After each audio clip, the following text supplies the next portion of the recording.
Record here. We're going to record this room as well. And we're not going to have presentation up here unless we need it. We're absolutely go back and look at them. But the goal here is to chat. And Ashley and I are here to just kind of moderate and answer questions. So feel free to unmute yourself and we can just have a conversation. Hi, this is Katie Fisher. Steve Fisher. And we're at the corner down a little further from Buchtel at High and Asbury. And We're at South High and Asbury. I'm very confused about why we haven't had a conversation with the University of Denver and RTD, because obviously they're big influencers to this neighborhood and the traffic flow. Without knowing what their plans are, I don't understand how, as neighbors, we're weighing in. I feel like we've missed a step where if we knew what RTD was planning with the garage or whatever development they are at this stage, and the university and their bike and everything else they're going, we could weigh in how that impacts the neighborhood. At this point, it's so confusing. I don't understand why the bikes and Dottie seem to be driving this when I feel it should be RTD and DU explaining what is the best flow for the university, all of our visitors. This doesn't make sense to me. We have a number of DU connections. I'm retired DU faculty, and I've been on, and Katie, a number of interest groups related to DU and that. So. Yeah, thank you, Katie and Stephen. I'm happy to start off, and Alicia, feel free to fill in. But first of all, great comments, and thank you for joining us, Steve and Katie. We actually have 3 folks from DU represented in this chat room, and we have been talking to them over the last several months especially, and we are working with them as far as kind of what their needs are. The city does own and operate the right-of-way, the public right-of-way. And Right. It is our prerogative, not prerogative, but it is our goal to really build out that connected network. And that was something that was identified in the University Colorado Station area planning effort, was a bike facility, a high comfort bike facility.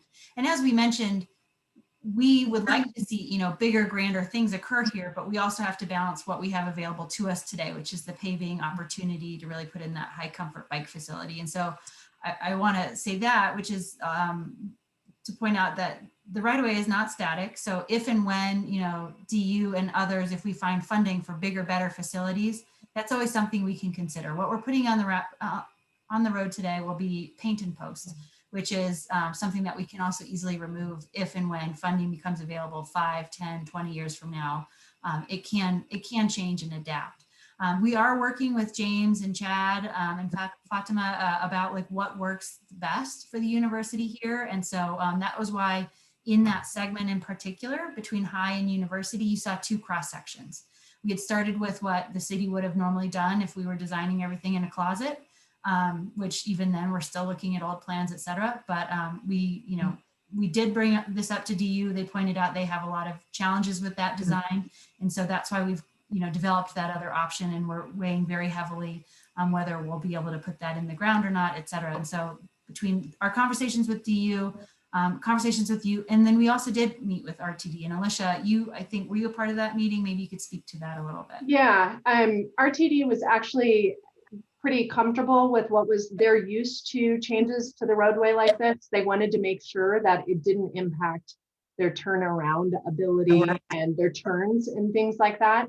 And so far they're on board and they're comfortable with what's going forward. We'll make sure to keep them involved as we go forward as well. We want to make sure we're not preempting any movement or any particular lane utilization by buses, that type of thing. So yep, they've been in the loop, and we will keep them.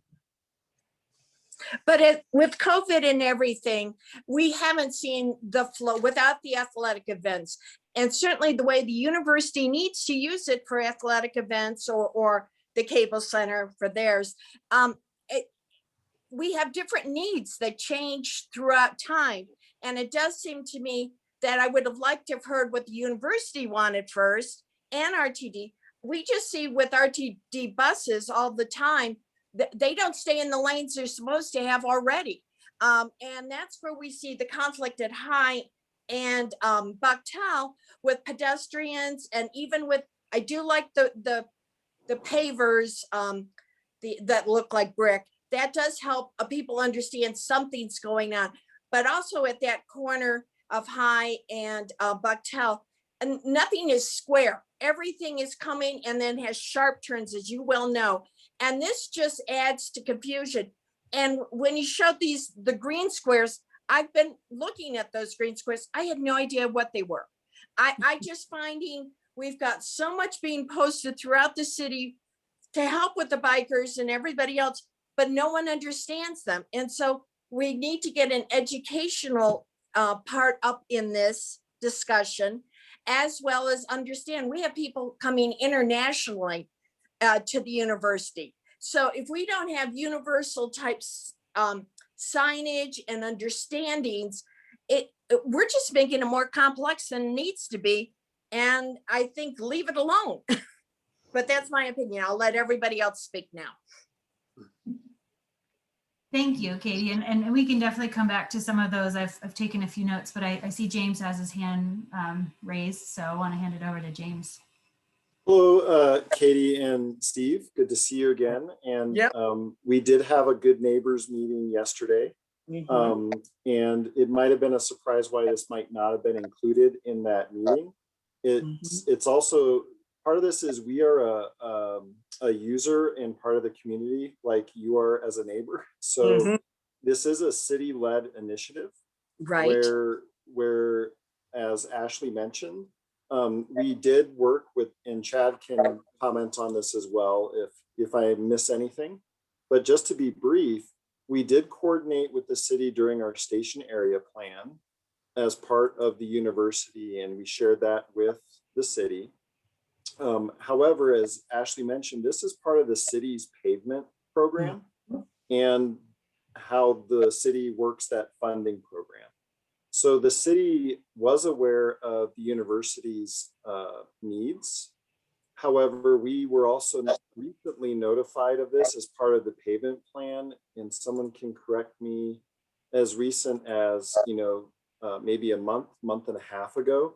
So this is a pretty recent development for the university as well.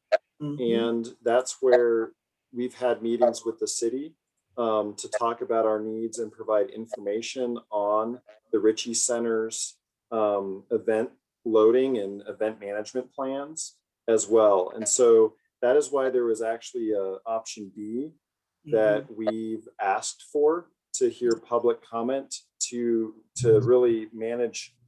Again, there are a lot of activities throughout the year, not just for hockey games, high school graduations, camps. There's a tremendous amount of traffic as well. So just to be aware, it is a city program. It is city funding. It's a city project. And we were brought in when we were made aware that it was going to be part of this summer's paving program. And we've been providing comments on our needs as with others. So I hope that helps. If this was a surprise as to why this might not have been known or as part of yesterday's Good Neighbors meeting, is because it is a city program, and this is, we are seeing these slides in this presentation for the first time like you are. Yeah, and that's where I think that this is where the mistake was made. And hopefully Paul Cashman's in on this one. I'm not sure which group he's in, but this is what we've been talking as a neighborhood association and a group of working all together and not having us as different silos, but saying this is logical, because when we designed this decades ago, that there would be turn lanes, knowing we needed to get people in and out of DU and in and out of the parking garage, though that got screwed up. This is things that I think should have been talked broadly. And when we went to those first public meetings, when we first met about the station, this is what we brought up, that this has to be looked at as almost a mini city. One person can't dictate to the other. And unfortunately, as much as I love you bicycle people, this feels like the bicycles are dictating to everyone. And I think we really need to stop and say, is it broken? How do we fix it?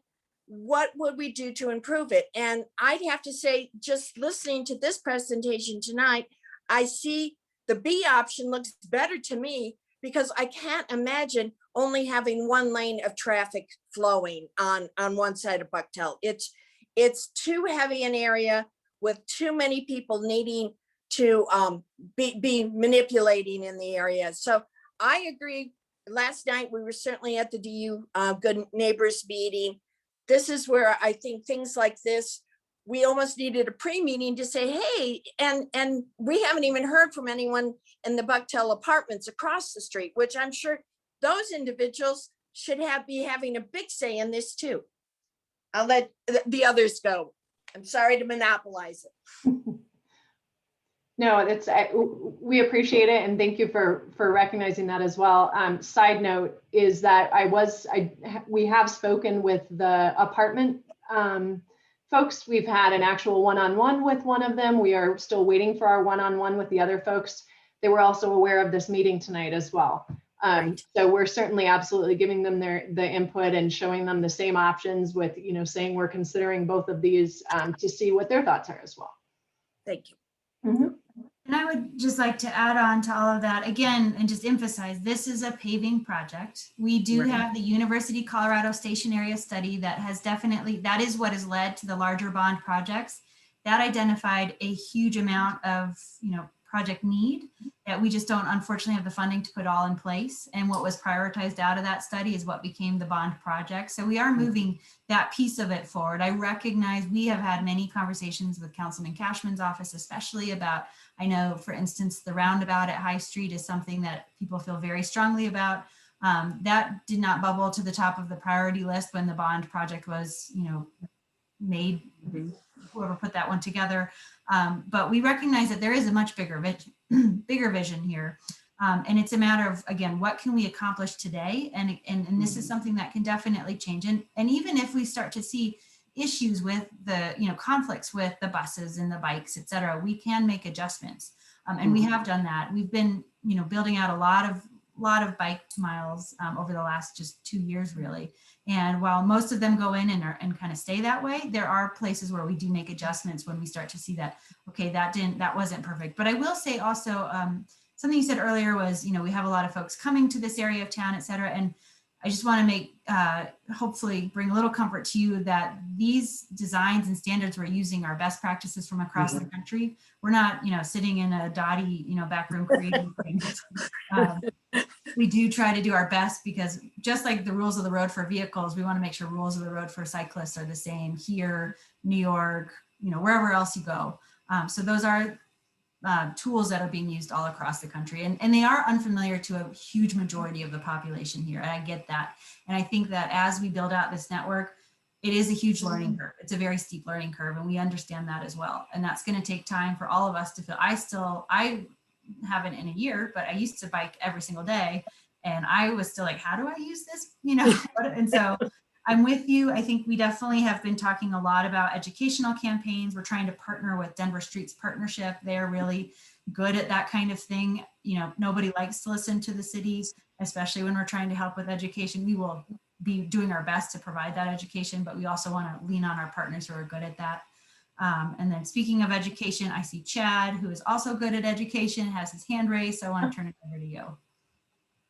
Yeah, thanks. And I was just going to add, sort of from a university and a biker's perspective, as someone, I actually biked this stretch of road 4 times today. Twice was alone, and I'm I'm an active cyclist. I am comfortable on any road. The second time I biked it with some students. We were doing a bike field trip, looking at bike facilities across town. And it was a great reminder for me that not everybody's as comfortable as I am, and that this buffer stretch through this area will be a great help. I think initially that idea of the shared bikeway, multi-use sort of pathway on the north side of the Buchtel made sense and felt comfortable, but I think conditions have changed so much along there with the new apartments and other things that I like the idea that we have a continuous route that will help students understand, because they're as clueless as, I mean, I swear my son at 8 years old was better at getting around the city than some of our students are. But, this will give them a clear idea of, how to connect all the way to Colorado Station if they want to, and how to get over to Franklin, get on over to South Pearl or get up to the Wash Park. Like, I think it's a great step for bikes, especially if we can make sure that it, as was shared at the beginning of this whole thing, it works for everyone, that it's a shared understanding the street's not getting any bigger. Thank you, Chad. We have one or two people who haven't spoken up. We have about 1 minute left before we need to pop back into the other room and do our quick wrap up. Does anybody else have anything that hasn't said anything yet? Nope, we good to go? Okay, I will tell them that our room is ready and you all are free to ask another question, but you only get 60 seconds then, so. Ashley, I know that you have our comment, but for this public comment period, putting our preference, the university's preference in the chat for the record Yeah, thank is you. our submission. Yep. Noted. We saw that. So thank you very much, James. I appreciate that. And thank you all for your participation in this. I think we're about to head to the other room, but. Are we weighing in A or B at this point? You're welcome to if you want to. In the chat? Sure, yep, and I've got yours noted as well, so. B, I guess, Steve, B? What is the question? A or B? Preference, B. B, Removal of parking or removal of travel lane? B. Removal of parking.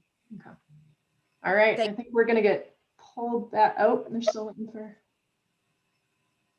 Okay, so I'm putting your notes in your Kate, let's see. There we go, Katie and Steve, preference for B. Okay.